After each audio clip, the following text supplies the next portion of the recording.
السلام علیکم ورحمۃ اللہ وبرکاتہ۔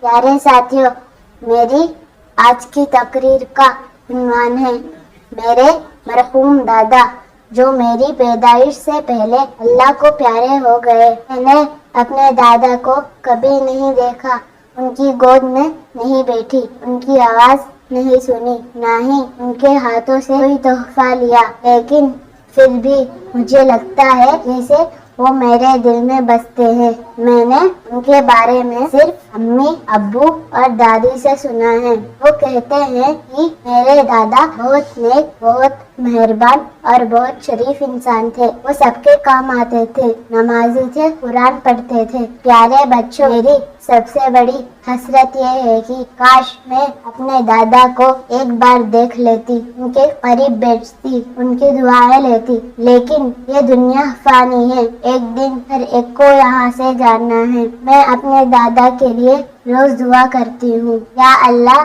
میرے ان دادا کو جنت الفردوس میں جگہ دے جنہیں میں نے کبھی نہیں دیکھا، جنہوں نے میری پیدائش سے پہلے میرے لیے دعا کی ہوں گی۔